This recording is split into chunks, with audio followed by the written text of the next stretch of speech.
Daily Freeze is gonna be amazing. Man, shooting, bro.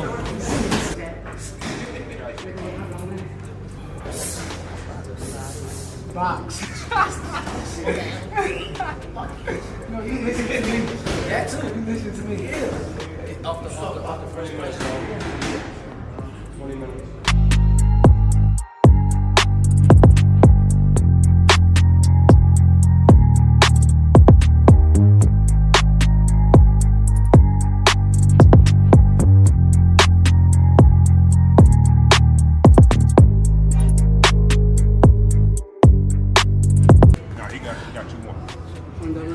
That's 12. Ah, fuck. What's up, bro? Fuck. Ah, shit.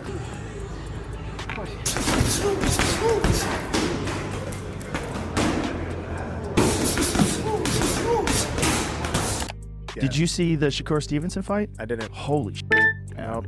Holy. Good?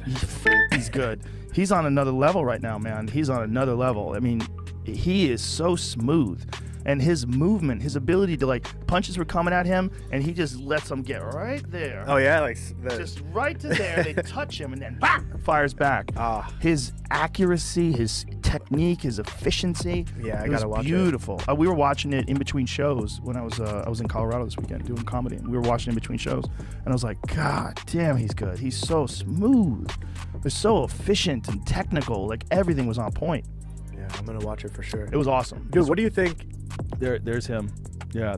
And Valdez is undefeated in this fight too. And I mean, Shakur basically won, if not all rounds, most rounds. Wait, it's where just was the way this? he did it. This was at MGM. Oh, okay. This was in Vegas. But this was like a big coming out party for Shakur because a lot of people were aware of it. Look at that. It was on ESPN. Yeah. Oh, bro. I'm telling you, he was on fire. And it was just the smoothness. And a lot of people were saying it's like Floyd Mayweather-esque. And you could say that. You could say that. It was so, but it was, you know, it's Stevenson-esque. It's just Stevenson coming into his prime and letting everybody know because it's such a high-profile venue. I mean, he's at the MGM and he's fighting on ESPN. Yeah. Also, yeah, let the man have his own name. Like, Yeah, this is the end of the fight. He ran around with his biceps up. Yeah, smooth. No, it was amazing. It was a very, very, very. Stylistically, man, how does Shakur beat T.O. and vice versa? Stylistically, how does T.O. beat Shakur? Stylistically, T.O. got to go in and go for broke. He got to go gamble. He got to take some, get some, and that's just the only way to win. He stays outside of boxes. Shakur gonna pick him apart. Shakur's a polished boxer with some of the best speed in the game right now, and he's a defensive-minded fighter, which is very smart. It's hard to hit him. He makes you gamble to hit him. And he's going to be a tough one to deal with. But if Teofimo is willing to gamble to beat him, then Teofimo can definitely make it a really good fight. It's who wants it better. But just before we get you out of here, we're at the Shakur Stevenson, Teofimo Lopez press conference. Yeah. What are your thoughts? Who wins this fight? How does it happen? My thoughts is that's going to be a very competitive fight. I think that T.O. is very athletic. He's very experienced. But Shakur is the man. Shakur is hard to beat. He's skilled. Shakur is skilled. Shakur, man, the dude got power. He can fight any style. He's a thinker. He's 5 steps ahead of you. Whatever you thinking you're going to do, Shakur 5 steps ahead of you. So I look forward to seeing this fight. I think it's going to be good, but I feel like Shakur is going to come out on top. He's going to win. And hopefully Tio don't have his hands down and he get caught slipping because Shakur has been showing some power. Shakur Stevenson is locked in, pushing the pace in camp like he knows something the rest of the division doesn't. While he sharpens every detail for Teofimo Lopez, the boxing world is watching closely and the experts are already picking sides. Is this the moment Shakur proves that he's levels above, or does Teofimo change the whole ball game when it matters most? I'm saying Shakur looks about the same size as Lomo. Also naturally. super skillful. Super skillful. Yeah. And I was happy. His last fight, best Philly shell since Floyd Mayweather. Yeah. His fucking defense was incredible. Yeah. A good fighter and was really pressuring him. And Shakur stayed in the pocket. Yeah. He stayed in the pocket. He also said he's not going to fight that way before. anymore. He's not a runner, yeah. But he said after that fight, I'm not going to fight that way anymore. He said I took too many shots. Oh, really? Yeah, because he wanted to like put on a show and show everybody he's not just a runner. He could stand in the pocket. Right. But then he's like, why am I doing this? I'll box the shit out of these motherfuckers. Yeah. I mean, Which he's silver I get, medalist, too. that guy. Yeah. Oh, he's Yeah. elite. He's elite. Yeah. And just one of the best, like, as far as skill. Joe Rogan looks at Shakur as a compact Lomachenko-sized fighter with truly elite skill. He praised Shakur's last performance for silencing the runner label, pointing to his sharp Philly shell defense, calm under pressure, and ability to hold his ground when pushed. But he also emphasized the smart adjustment, realizing there's no need to absorb shots just to entertain when your boxing IQ, control, and Olympic-level technique already put you a step ahead of almost everyone in the sport. And who comes along, and I think this is really the question about him. I said he is one of those guys. Is he one of those guys? Like Purnell, like Roy, like Floyd, their defenses were so good, and they boxed in a way where they weren't going to take unnecessary risks. They weren't running and holding. You know, I had a problem with the second half of the Haney-Norman fight because I felt like they continue to box. Purnell did, Roy did, and Shakur does now, right? But when a guy has those advantages in boxing skill and speed, and they don't take risks, they are almost impossible to beat. So no matter who Purnell was fighting, no matter who Roy was fighting, if someone would have asked me who they're going to be, they're fighting Godzilla, Purnell. They're fighting Roy. Shakur has that look to me, and the style to me, but does he rise to that level? Because it's not enough just to have that. It has to be executed at an extremely high level. And that's exactly why this matchup has people locked in. After the praise for Shakur's elite control and IQ, Roy Jones Jr. steps in with the bigger picture, calling this a true skill-for-skill showdown. It may not carry the long-built legacy of Bud or Canelo just yet, but where these two are right now, Roy sees them as evenly matched, equally accomplished for their stage, and dangerous in the same ways. Different careers, same level, and the kind of fight that feels destined to deliver. Shakur Stevenson, Teofimo Lopez. That's a good damn fight too. See, that fight is skill for skill, as good as this fight. But they just haven't been around long enough to prove themselves yet. But skill for skill, as far as equality, to me, Bud and Canelo are equal because of where they're in their career, because of how accomplished they are. These two guys are also equal where they're in their career, because they're accomplished, but not as accomplished as these two. But they're still equal accomplished. You understand me? So those are two good damn fights and what boxing is. As always, Roy, we appreciate your time. Thanks so much. Thank you, brother. It's their job. Stylistically, Jones Jr. breaks it down pretty clearly. If Teofimo tries to stay on the outside and box, he believes Shakur picks him apart with footwork, timing, and elite defense. Shakur's ability to control distance, make opponents miss, and force mistakes makes him a nightmare in a technical fight. For Teofimo, Roy says the only real path is to take risks, press the action, trade, and be willing to gamble. If Teofimo commits to that mindset, it can turn into a high-level chess match, because at that point it's not just about skill anymore, it's about who wants it more. Stylistically, man, how does Shakur beat T.O. and vice versa stylistically? How does T.O. beat Shakur? Stylistically, T.O. got to go in and go for broke. He got to go gamble, he got to take some, get some, and that's just the only way to win. He stays outside of boxes, Shakur gonna pick him apart. Shakur's a polished boxer with some of the best speed in the game right now, and he's a defensive-minded fighter, which is very smart. It's hard to hit him, he makes you gamble to hit him, and he's gonna be a tough one to deal with. But if Teofimo is willing to gamble to beat him, then Teofimo can definitely make it a really good fight. It's who wants it better. The man himself, Shakur, isn't holding back in his comments leading up to the fight. He's fired up about the trash talk, calling out offensive remarks and promising Teofimo will feel the consequences in the ring on January 31st. When asked about pressure, Shakur shrugs it off and compares it to the heat that turns coal into diamonds, saying he's already been shining at the highest level and that won't change. On strategy, he keeps it open-ended. He could dominate over 12 rounds or finish it early, but one thing is clear, many are underestimating his power, and once he lands, it won't be easy to just walk through him. That was crazy, man. He talked crazy about black people. He talked crazy about Puerto Ricans. Man, he gonna pay for it. He gonna pay for it January 31st. It's time to show him what the level is. I don't think he realized what the level is, so I can't wait to show him. What's his biggest? Take a step back, guys. Shakur, he's saying that a lot of the pressure is on you in this fight, saying that you got more to prove and that the lights is too bright for you. What do you feel about that? Man, I don't believe in pressure. Pressure to make diamonds or bust pipes, and at the end of the day, I'm a diamond, so I've been shining my whole career. It's not gonna stop now. The same guy you've been seeing at a higher level is gonna show up. Are you looking to show your dominance throughout the 12 rounds or maybe end it early? I don't know. We'll see. I know one thing that they sleep on is my power. And a lot of people say I can't crack, but you get in there with these 8-ounce gloves and let me punch you, you wouldn't want to just... And on the topic of racism, Shakur addresses the recent controversy head-on, dismissing claims of racism and framing Teofimo's remarks as clout chasing. He points out that Teofimo has long been overlooked and is simply trying to grab attention. Shakur also gives insight into how the fight came together, explaining that it wasn't initially on the table until he pushed for it behind the scenes.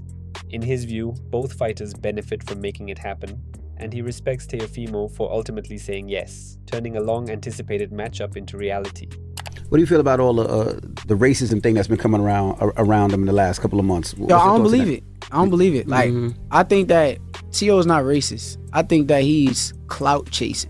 Like, that's what I really seen from it. Like, it's a guy who's been looked past his whole career, and he's doing anything to get some type of spotlight on him. And that's what I kind of seen from the situation. Because I've known T.O. for years and years. He ain't never really been no racist person. So, nah, I don't... So you go That's what he just said, though. He said that. He was like, I'm just trying to cause chaos because I'm trying to sell these fights. He want to be in the spotlight. Like, people look past him. Like, even in this situation, the fight was not going to happen. Like, this was a fight that wasn't going to happen until I'm like, yo, boom, I'm looking through the playing field. Right before my last fight, I'm like, T.O. And I kind of told the higher powers and the people in the position that me and T.O.'s a fight. That's the biggest fight. They really ain't want T.O. T.O. ain't no... Damn. Like, truthfully, like, but, you know, like I said, I appreciate him for saying yes, and he appreciate me for making it happen. Shakur keeps the intensity high, making it clear that Teofimo is misjudging what he brings to the ring. He's leaving his approach open, prepared to dictate the fight over all 12 rounds or seize the moment and finish it early, but he stresses that his power is legitimate and often overlooked. Every punch lands with purpose, and anyone stepping in with him will quickly find out that Shakur isn't just a skilled boxer. He's a force capable of changing the fight in an instant. Okay.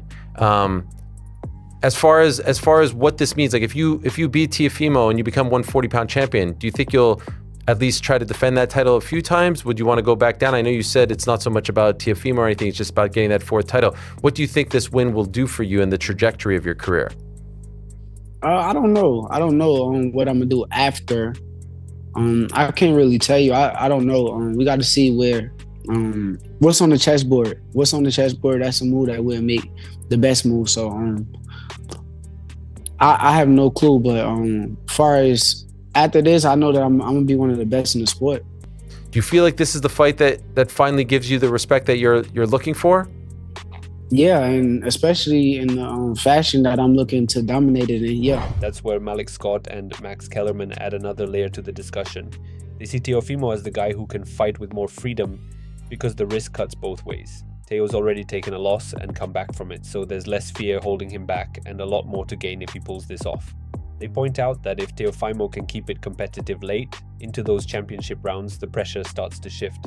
Still, they are clear that the verdict isn't fully in yet. Teo looked sharp in his last outing, but compared to Shakur, there's still more he needs to prove. So on the one hand, is there an advantage there where Shakur is fighting to protect that perfect record, to protect that kind of sense that he's the next guy? On the other hand, Teo is like he can fight with more abandon against Shakur because there's so much for him to gain. And if he loses, he's lost before. He's lost to Kambosos, and he came back from that. But oh my God, if he can pull it off. Like, if it's a close fight and Teo could keep it close and we're going into the 10th, 11th, 12th rounds, is there an advantage there, given that situation? He came back from that Kambosos fight, but in some way, the jury is still out on Teo a little bit, because I'm gonna tell you what, on that card that was done in Times Square, he looked the best out of, with all due respect, out of a lot of people that didn't look good. Yep. But if you put him in the main event somewhere, that people wouldn't, to me, really raved about that fight. Right. Like, you know what I mean? So the jury he still have a lot to prove too. Not as much as Shakur, but he definitely do have a lot to prove still. Yeah. And Max Kellerman sees Shakur as a rare talent, likening him to Pernell Whitaker, Roy Jones Jr., and Floyd Mayweather, fighters who relied on elite skill and speed rather than taking unnecessary risks. Disciplined, precise, and hard to hit, they were nearly impossible to beat. For Shakur, The question isn't whether he has the tools, it's whether he can execute them consistently at the highest level, because that's what separates great from untouchable. And who comes along, and I think this is really the question about him. I said he is one of those guys. Is he one of those guys? Like Purnell, like Roy, like Floyd, their defenses were so good, and they boxed in a way where they weren't going to take unnecessary risks. They weren't running and holding. You know, I had a problem with the second half of the Haney-Norman fight because I felt like they continue to box. Purnell did, Roy did, and Shakur does now, right? But when a guy has those advantages in boxing skill and speed, and they don't take risks, they are almost impossible to beat. So no matter who Purnell was fighting, no matter who Roy was fighting, if someone would have asked me who they're going to be, they're fighting Godzilla, Purnell. They're fighting Roy. Shakur has that look to me, and the style to me, but does he rise to that level? Because it's not enough just to have that. It has to be executed at an extremely high level. However, Eddie Hearn weighs in with a practical take. While many give Shakur the edge, it really comes down to which Teofimo shows up. Size could be a factor. Shakur is a natural 135, while Teofimo has fought at 140 and is even talking about moving to 147, meaning Shakur could face a noticeable strength disadvantage. Hearn calls it a fiddly fight, smart, technical Shakur versus the awkward, powerful Teofimo. It may not be a fireworks-heavy bout, but the chess match between skill and size will make it compelling. You know, a lot of people give Shakur the edge in that fight. But do you think it depends on what Teofimo shows up? Yeah, it always depends on what Teofimo shows up. I think Shakur beats him. Yeah. But the weight, again, right? Don't forget, Teofimo's a big 140. Yeah. Shakur is probably a small 135, right? Or you know, not really a big 135. Yeah. Teofimo's talking about going to 147. So you have a big size disadvantage going into that fight. But someone like Shakur is only going to get beat when he moves up and loses his advantage necessarily against a much bigger and stronger guy. Yeah. But I think that's a fiddly fight, don't you? I mean, I don't expect it to be this firefight. Yeah. I think Teofimo's very awkward and Shakur's very smart. And adding to the growing chatter, Clarissa Shields weighs in with high praise for Shakur. She sees it as a competitive matchup. Teofimo brings athleticism and experience, but Shakur's skill, power, and ring intelligence set him apart. According to Shields, he's always thinking several steps ahead, adaptable to any style, and ready to capitalize on mistakes. Her prediction aligns with the experts before her. Shakur is the one most likely to come out on top, especially if Teofimo leaves any openings. But just before we get you out of here, we're at the Shakur Stevenson, Teofimo Lopez press conference. What are your thoughts? Who wins this fight? How does it happen? My thoughts is that's going to be a very competitive fight. I think that Teo is very athletic. He's very experienced. But Shakur is the man. Shakur is hard to beat. He's skilled. Shakur is skilled. Shakur, man, the dude got power. He can fight any style. He's a thinker. He's 5 steps ahead of you. Whatever you think you're going to do, Shakur 5 steps ahead of you. So I look forward to seeing this fight. I think it's going to be good, but I feel like Shakur is going to come out on top. He's going to win. And hopefully Teo don't have his hands down and he get caught slipping because Shakur has been showing some power. Whereas Floyd Schofield and his coach are openly critical of the matchup, seeing it as unnecessary and overhyped. They believe neither fighter is truly proven and argue that Shakur should be facing them instead, highlighting Teofimo's loss to Kambosa as a sign that this fight doesn't carry real weight. In their view, it's less about testing skill and more about political maneuvering in boxing, making it a matchup that doesn't excite them or demand attention. I got Shakur. None of them. Somebody got to win the fight. None of them. He's a jerk, bro. None of them. Trash. I feel like it's going to be a draw. Nah, and I like the guys, but they trash cans. That's a trash can fight to me. It is. I feel like that is a fight. Like that's not a fight that's needed in boxing right now. I mean, to me, I feel like that fight's just going to be them standing there. Shakur should be fighting us. He should be fighting us. They know what happened. They know we didn't pull out. Why they running and hauling? But he should be fighting us. Like, for real, for real. That's how I feel. So anybody fight running up there, over there, to me, that's garbage. Y'all know we trained. We was there to have a fight. We was a couple of days away. They know what the hell happened. Why we not getting our shot back? Are they really scared?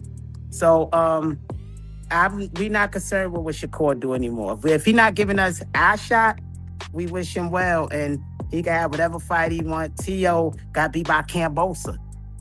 Come on, Cambosa isn't great. So, to me, it's trash cans.